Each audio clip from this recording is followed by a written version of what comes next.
Hi, and welcome to Learn Application Development with Spring 5. My name is Philipp Jahoda, and I'm going to take you through this course. But first, I'd like to take some time to properly introduce myself. I'm an avid Android developer. My background actually is in mobile computing, where I did my bachelor's and master's degree in.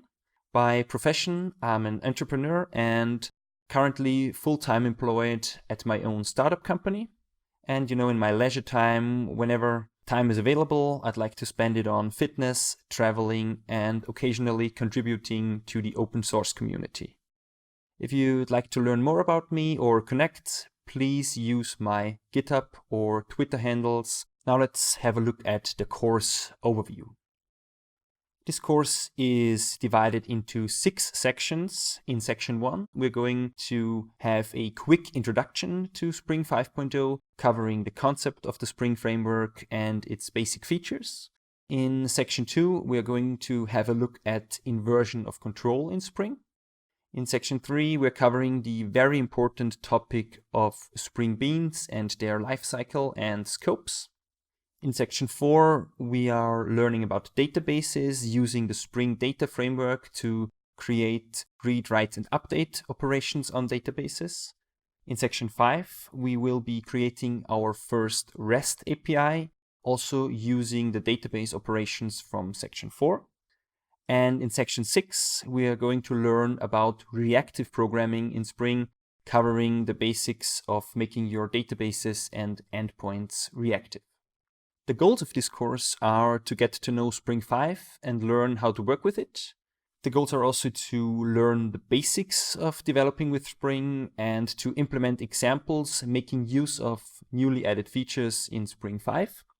And finally, the goal is also to learn how to develop better Spring applications using those newly introduced features. Why should you take this course? You should take this course if you're new to Spring development and want to learn more about it. You should also take this course if you simply want to stay up to date with your current Spring development expertise and create even better applications in the future.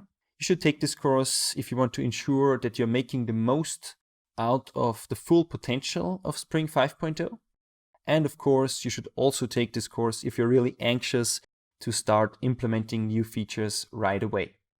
Just a quick disclaimer what this course is not. This course is not a deep dive into advanced features of Spring 5, not suitable for beginners. So we're really trying with this course to always make it possible for beginners to follow.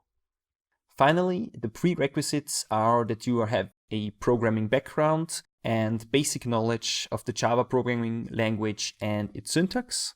You should have a laptop or machine capable of running IntelliJ IDE, which is the main development environment that we are going to work with. And of course, you should also have passion for learning new things about Spring.